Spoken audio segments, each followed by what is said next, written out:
हमारे देश में टीचर को गुरु माना जाता है क्योंकि टीचर हमारे जीवन में वो इंसान होता है जो हमारे माता पिता के बाद हमें सही और गलत के बारे में फ़र्क करना सिखाता है। पर क्या हो अगर वही टीचर थोड़ी सी लालच की वजह से गलत करने लगे? क्या हो अगर वही शिक्षक एक भक्षक बन जाए? ये कहानी है कुशाग्र की। 30 अक्टूबर 2023 कानपुर में रहने वाला 16 साल का कुशाग्र रोज़ की तरह ट्यूशन पढ़ने जाता है। उसका ट्यूशन 4 बजे ख़त्म हो जाता था और वो हमेशा 4:30 बजे तक अपने घर पहुंच जाता था। पर उस दिन रात के 8 बज जाते हैं पर कुशाग्र अपने घर नहीं पहुंचता है। कुशाग्र की माँ उसका घर पर इंतज़ार करते करते उसके दोस्तों को कॉल करती है, ये सोचते हुए शायद कुशाग्र अपने किसी दोस्त के साथ कहीं गया होगा। हालांकि कुशाग्र कहीं जाने से पहले अपनी माँ को ज़रूर बता के जाता था। कॉल पर उसका दोस्त बताता है कुशाग्र 4 बजे ही ट्यूशन से निकल गया था घर जाने के लिए। ये बात सुनकर कुशाग्र की माँ घबरा जाती है और कुशाग्र के पिता को कॉल करने के लिए बैल्कनी की तरफ जाती है और उन्हें बैल्कनी में एक लेटर मिलता है। लेटर में लिखा था, तुम्हारा बेटा किडनैप हो चुका है, अगर तुम्हें अपना बेटा चाहिए तो 30 लाख रुपए का इंतजाम करो। इतना पढ़ के कुशाग्र की माँ और भी ज़्यादा घबरा जाती है और अपने पति को कॉल करती है। कुशाग्र के पिता जल्द से जल्द घर पहुंच जाते हैं और उस लेटर को फिर से अच्छे से पढ़ते हैं। उसमें लिखा था, तुम्हारे बेटे को हमने किडनैप किया है, हम तुम्हारे बेटे को मारना नहीं चाहते, अगर तुम अपने बेटे को जिंदा देखना चाहते हो तो 30 लाख रुपए का 2-3 दिन के अंदर इंतज़ाम करो और इसके बारे में पुलिस और ना तुम्हारे लखनऊ में रहने वाले फैमिली को पता चले। और पैसे का इंतज़ाम होने के बाद अपने घर के बाहर एक पूजा का झंडा गाड़ देना। और लेटर के लास्ट में अल्लाह अकबर लिखा गया था और ये बात काफ़ी स्ट्रेंज थी। खैर, कुशाग्र के पिता अपने लखनऊ में रहने वाले भाई को कॉल करते हैं और इसके बारे में बताते हैं और वो लोग कुछ ही घंटे के अंदर कुशाग्र के घर पहुंच जाते हैं। फिर इसके बाद वो लोग पुलिस के पास जाते हैं। पुलिस वाले अपना इन्वेस्टिगेशन शुरू करते हैं और कुशाग्र के ट्यूशन से लेकर उसके घर तक का सारा सीसीटीवी फुटेज निकालते हैं। और दूसरी तरफ कुशाग्र के परिवार वाले भी अपने तरीके से लोगों से पूछताछ करना शुरू करते हैं और सबसे पहले अपने सोसाइटी के सिक्योरिटी गार्ड से पूछते हैं, बैल्कनी में ये चिट्ठी आया कैसे? सिक्योरिटी गार्ड बताता है, शाम के करीब 7:30 बजे अपने मुंह पर रुमाल बांधकर एक लड़का स्कूटी से आया था और एक चिट्ठी आपके घर देने के लिए बोल रहा था। गार्ड बताता है, मुझे थोड़ा शक हुआ तो मैंने उसका हेलमेट और मुंह पर बंधा हुआ रुमाल खोलने को कहा,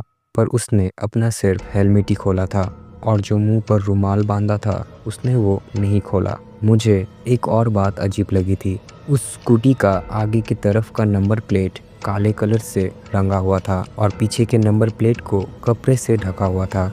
मुझे थोड़ा शक हुआ इसलिए मैंने पीछे का कपड़ा हटाकर स्कूटी का नंबर नोट कर लिया। कुशाग्र के फैमिली वाले इसके बारे में पुलिस वालों को बताते हैं और पुलिस वाले स्कूटी का नंबर डिटेल्स निकालते हैं। वो नंबर जिसके स्कूटी का निकलता है उसका नाम सुनकर कुशाग्र के फैमिली वाले शॉक हो जाते हैं। वो स्कूटी रचिता नाम की एक लड़की की थी जो कुशाग्र के घर के पास ही रहती थी और वो 2 साल पहले कुशाग्र को ट्यूशन भी पढ़ाती थी। रचिता नाम की वो लड़की कुशाग्र के घर आती जाती रहती थी, एक तरीके से उनके फैमिली मेंबर जैसी थी।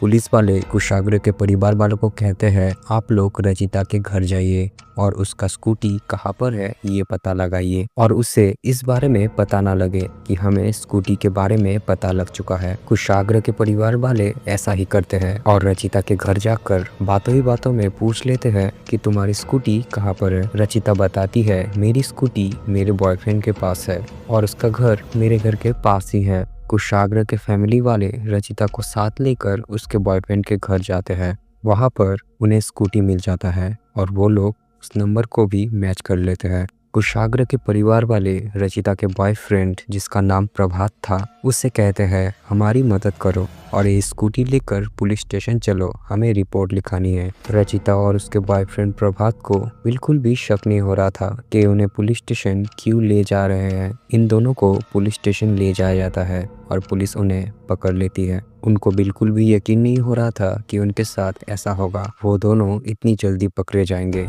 पुलिस वाले उन दोनों से अलग अलग पूछताछ करते हैं जिसमें रचिता कुछ ही समय में अपना मुंह खोल देती है। कुशाग्र को मैंने और मेरे बॉयफ्रेंड प्रभात ने मिलकर किडनैप करने का प्लान बनाया और उसका किडनैपिंग किया।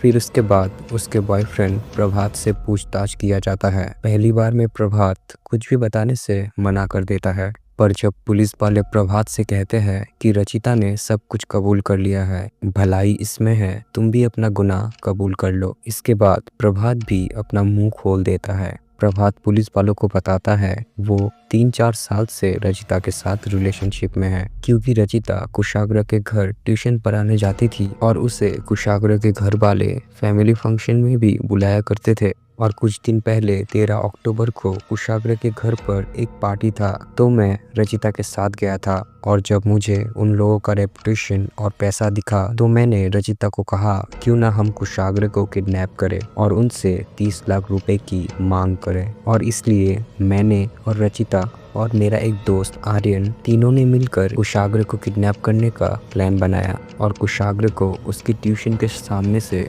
लिफ्ट देने का बहाना करके अपने घर बुलाया। कुशाग्र मुझे रचिता के साथ देखता था और मुझे पहचानता था, तो उसने लिफ्ट ले लिया। पुलिस वाले पूछते हैं कुशाग्र अभी कहाँ है। प्रभात बताता है कुशाग्र को मैंने अपने घर पर रखा है। पुलिस वाले जब प्रभात के घर जाते हैं कुशाग्र को ढूंढने, तो उन्हें कुशाग्र मिल तो जाता है पर वो मर चुका था। उसके हाथ पैर को बांध के रखा हुआ था और उसकी मौत गला दबाने से हुई थी। जो केस किडनैपिंग का लग रहा था अब वो मर्डर केस बन चुका था। पुलिस वाले रचिता, प्रभात और प्रभात का दोस्त आर्यन को किडनैपिंग और मर्डर के लिए हिरासत में ले लेते हैं।